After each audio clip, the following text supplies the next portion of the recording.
అందరికీ నమస్కారం. నవరాత్రి సిరీస్‌లో 9వ రోజు శ్రీ వాసవి కన్యకా పరమేశ్వరి అమ్మవారు శ్రీ మహిషాసురమర్దిని రూపంలో దర్శనమిచ్చారు. అసురుడు మహిషాసురుడిని చంపినవారు కాబట్టి మహిషాసురమర్దిని అని పేరు వచ్చింది. 9 రోజులు జరిగిన భీకర పోరాటం తర్వాత 10వ రోజైన దశమి నాడు దుర్గాదేవి మహిషాసురుడిని సంహరించారు. ఈ అలంకారం చెడుపై మంచి సాధించిన విజయాన్ని తెలియజేస్తుంది. శరన్నవరాత్రుల్లో 9వ రోజున మహానవమి నాడు దుర్గాదేవిని మహిషాసురమర్దిని రూపంలో అలంకరిస్తారు.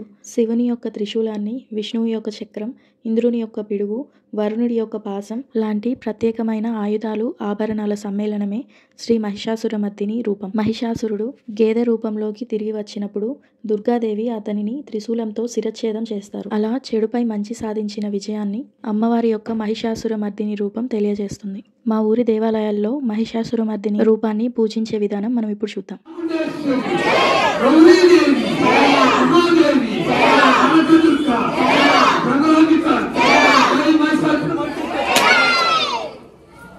అలాగే వివిధ దేవాలయాల్లో మహిషాసురమర్దిని అలంకారం చూద్దాం.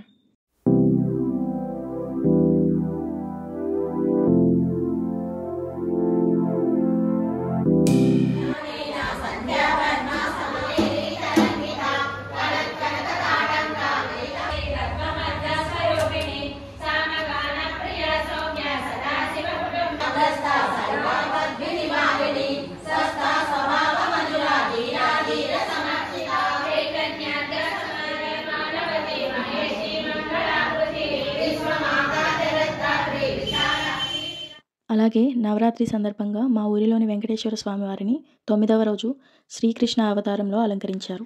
శ్రీకృష్ణ అవతారంలో వెంకటేశ్వర స్వామి ఎంత అందంగా ఉన్నారో కదండి. మీకు ఈ వీడియో నచ్చి ఎంకరేజ్ చేయాలి అనుకుంటే please do subscribe my channel and please do like, share and comment your views on my video. Thank you so much for watching my Navratri series.